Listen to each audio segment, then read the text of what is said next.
వ్యాపారస్తులు, పారిశ్రామికవేత్తలు వాళ్ళు దెబ్బతిన్నారంటే గనక చాలా ప్రమాదం ఫైనాన్షియల్ గా. కానీ కుటుంబాలు నష్టపోయేటటువంటి ప్రమాదం ఉంటుంది. జగన్ కసిగా తలుచుకుంటే అది జరుగుతుంది. కాబట్టి అందులో జనాలు కూడా ఈ గొడవల్ని హర్షించరు. జగన్ మీద అది హర్షించకే కదా వాళ్ళకు ఓట్లేసింది. రేపు అది జరుగుతుంది. అదే అనే వలన ఆయన లోకేష్ స్పీడ్ కూడా ముకుతాడు వేస్తున్నాడు. లోకేష్ ఏంటంటే ప్రతీకార రాజకీయం చాలా స్ట్రాంగ్ గా చేయాలని కోరుకుంటున్నాడు కార్యకర్తల అభిష్టం మేరకు. అందుకనే కదా మొన్న కూడా రెడ్ బుక్ ఎక్కడికి ముయ్యలేదు నేను కంటిన్యూ అవుతున్నది, లోపల పడతారు ఇంకా జైళ్ళకి పోతారు అన్నది. ఐఏఎస్లు ఐపీఎస్లు జైళ్ళకి వెళ్ళాలని చంద్రబాబు అంగీకరించరు. వాళ్ళ మీద విచారణ 4 రోజులు పక్కన పెట్టాలి, మళ్ళీ తీసుకొచ్చేయాలనుకుంటారు ఆయన.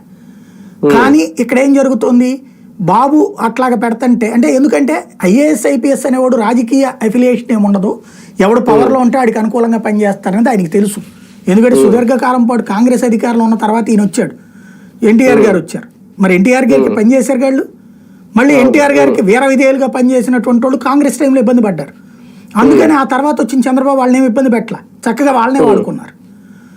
ఐఏఎస్లు ఐపీఎస్లు ఎవడి అధికారంలో ఉంటే వాడికి కొంచెం కావాలంటే పాజిటివ్ కొంచెం ఎక్కువ చేసి పెట్టి, అంటే నిబంధనలకు విరుద్ధంగా ఎట్లా చేయాలో కూడా సలహాలు వాళ్ళే ఇస్తారు, చేయించి మన చేత ఉపయోగపడతారు. వాళ్ళకి పొలిటికల్ అఫిలియేషన్ పెట్టకూడదు అన్నది బాబు గారి సంకల్పం. కానీ కార్యకర్తల ఫీలింగ్ లేకపోతే ఇలా మీడియా ఫీలింగ్ ఎట్టుంటది, ఆడు జగన్ టైంలో మంచి పొజిషన్ తీసుకున్నాడు కాబట్టి ఆడికి ఇవ్వకూడదు పదవి, ఆడు జగన్ టైంలో ఈ కేసు పెట్టాడు కాబట్టి ఆని లోపలేసేయాలి, లేకపోతే వాళ్ళని ఏదో ఒకటి చేసేయాలి. ఇది జరిగితే ప్రతీకారం ప్రమాదకరం. రేపొద్దున మళ్ళీ వాళ్ళు ప్రభుత్వం మారిందంటే ఏది శాశ్వతంగా ఉండదు కదా ఏ ప్రభుత్వం కూడా, అప్పుడు ప్రమాదకరం అన్నటువంటి ఉద్దేశం. ఐఏఎస్లు ఐపీఎస్లు కక్ష కడితే చాలా డేంజరస్గా ఉంటుంది అనేసి ఆయన జాగ్రత్త పడుతుంటారు. ఇప్పుడు అట్లా కాకుండా ఈ కార్యకర్తలోని ఒక వర్గానికి ఏంటంటే లోకేష్ సీఎం అయిపోతే ఆ రెడ్ బుక్ కాన్సెప్ట్ విపరీతంగా నడుస్తుంది. జగన్ తరహాలో జగన్ కంటే ముండోడు లోకేష్, జగన్ కంటే స్ట్రాంగ్ లోకేష్, జగన్ 10 మందిని దెబ్బ కొడితే లోకేష్ 70 మందిని దెబ్బ కొట్టగలడు అనేటటువంటి ఫీలింగ్ ఉన్న వాళ్ళు ఉన్నారు. ఆకర్షితులు అయ్యారేమో.